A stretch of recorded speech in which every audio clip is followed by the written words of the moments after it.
Your television set. Do not attempt to adjust the picture. We are controlling transmission. We're defined by our environment, we're defined by our jobs, and when you become a Viking, that all just simply drops away and you become somebody else.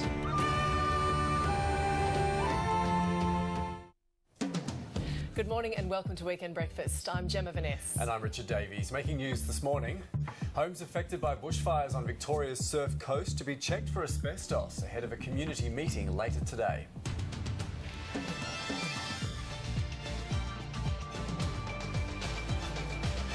Also ahead, doctors fight to save the arms of a spear fisherman mauled by a shark in waters off central Queensland.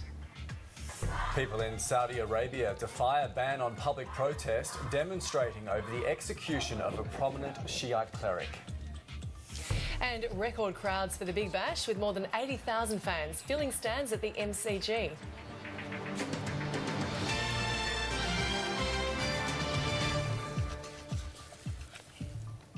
Hello, thanks for joining us. It is Sunday, the 3rd of January. Plenty coming up on Weekend Breakfast, including a remarkable solo flight by a British adventurer who's followed in the footsteps of one of the female pioneers of aviation. Yeah, Tracy Curtis Taylor has flown a biplane solo from the UK to Australia across 23 countries. And at a low altitude, she saw some fantastic sights, including the Arabian Desert, open seas and the mountains of Myanmar.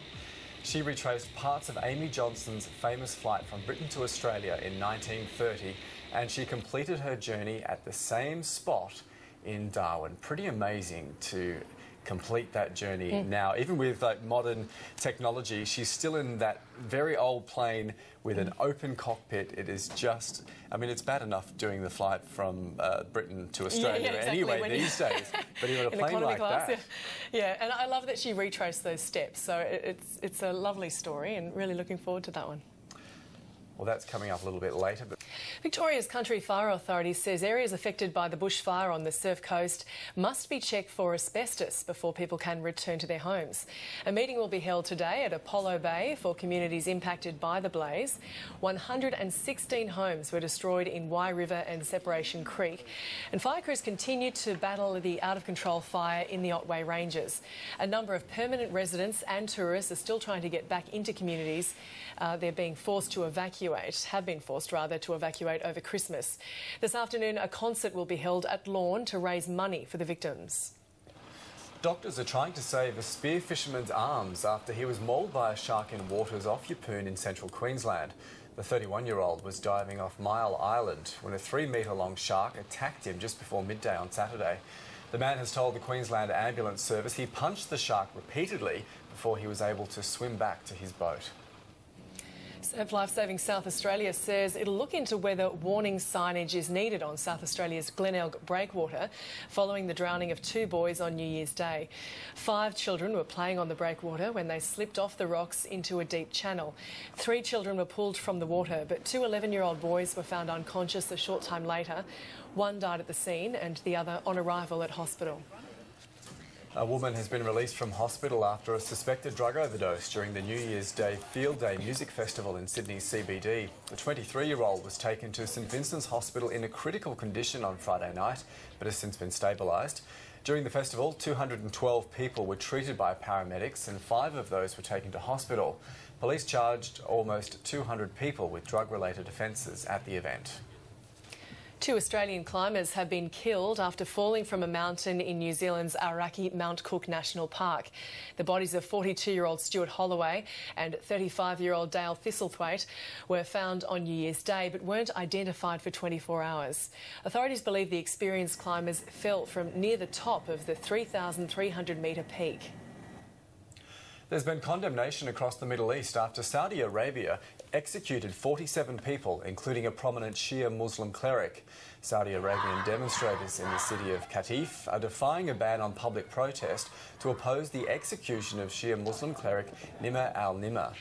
The decision to kill the cleric has been condemned by many Muslim figures, including the Ayatollah of Iran, and Germany says it's concerned by extensive use of the death penalty in Saudi Arabia. Indian security forces say they have secured an Air Force base near the Pakistan border after heavily armed militants dressed in army uniforms attacked the military station. Officials say 5 attackers and 3 soldiers have been killed in the firefight that lasted several hours. It's the second militant attack in the border state of Punjab in the past year, and it comes just days after India and Pakistan pledged to renew stalled peace talks on the issue of Kashmir. Militant groups in Pakistan continue to demand Kashmir's independence. French prosecutors say there's no evidence that a man who drove his car into troops guarding a mosque in the south of the country has connections to any terrorist groups. The 29-year-old Frenchman reportedly said he wanted to kill troops because they killed people, and he also wanted to be killed by them in the attack. Prosecutors say he'd been unemployed for several years and there were no signs of mental illness. The attacker was shot by security forces during the incident, which also saw a soldier and a bystander injured. Dubai authorities say they're working to determine the cause of the fire that quickly took hold of a 63-storey luxury hotel on New Year's Eve. Officials say the blaze began on the terrace of the 20th floor, but some witnesses report the fire started on the ground floor and quickly moved to the upper storeys. Commander of the Dubai Civil Defence, Hussein Al Rahumi, says everyone was evacuated in record time.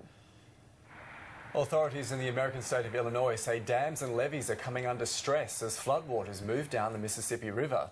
Days of rain have swamped Illinois and the neighbouring state of Missouri, killing at least 23 people. Thousands of residents across America's Midwest have been evacuated. A search has resumed this morning for a man missing in floodwaters in Queensland's far west. Specialist rescue teams spent all of yesterday searching the Leichhardt River in Mount Isa for a person who they believe was washed away after attempting to cross the usually dry watercourse.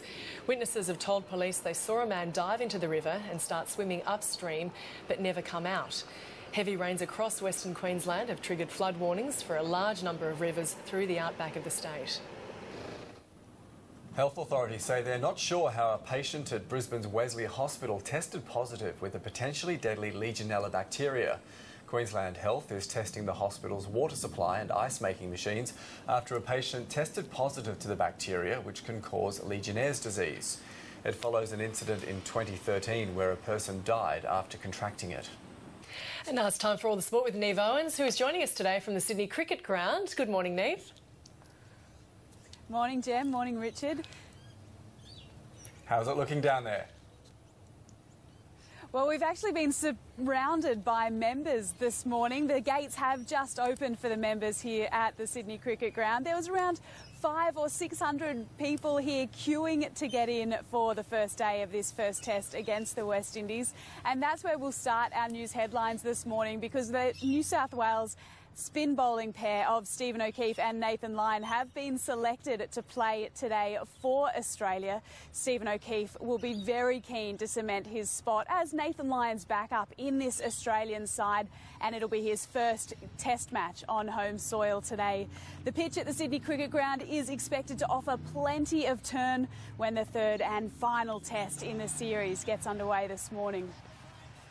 In the Big Bash League, the Perth Scorchers have thrashed the Sydney Sixers at the Wacker, losing just 1 wicket in their run chase to move back to the top of the BBL ladder. And as you mentioned earlier, it was a record crowd of over 80,000 who turned out at the MCG last night. They saw the Melbourne Stars claim a 7-wicket win over their rivals, the Renegades. Englishman Luke Wright smashed 109 off 63 balls. He was in incredible form. He led the Stars to that 7-wicket victory. Thanks for your company here on Weekend Breakfast. Still to come, anger grows in the Middle East and around the world over Saudi Arabia's execution of a prominent Shia cleric. Also ahead, UK soldiers who fought in the Iraq War may face prosecution for war crimes. And later, 2 Chinese warships sail into Brisbane as part of a joint military operation, and Brisbane's Chinese community turns out to welcome them. Brisbane's Chinese community. Under the watchful eye of officers, locals were invited to see the destroyer and frigate up close.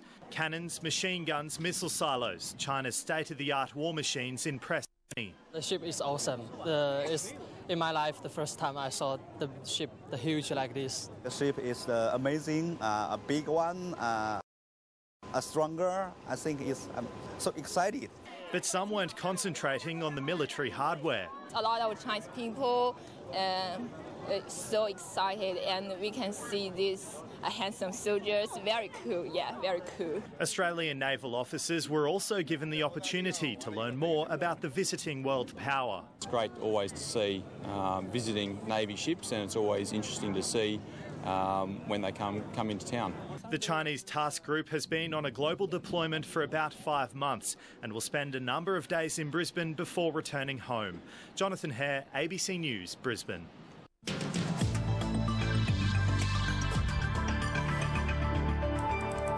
Taking a look at the satellite, and a broad area of low pressure is bringing areas of rain and storms to Queensland. A trough extending over New South Wales and Victoria is triggering scattered storms, some severe. Another trough over Western Australia is causing showers and storms.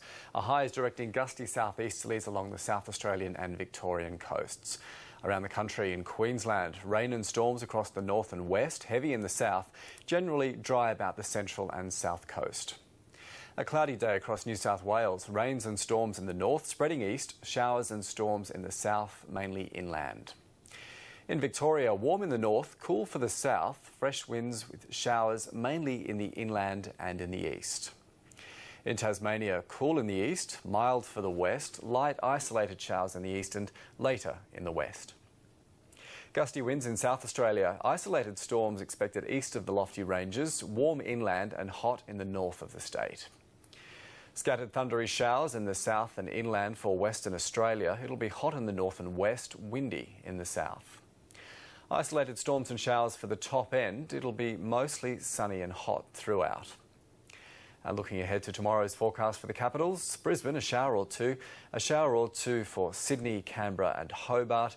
Melbourne, a possible shower, mostly sunny in Adelaide, partly cloudy in Darwin. It should be mostly sunny for Perth.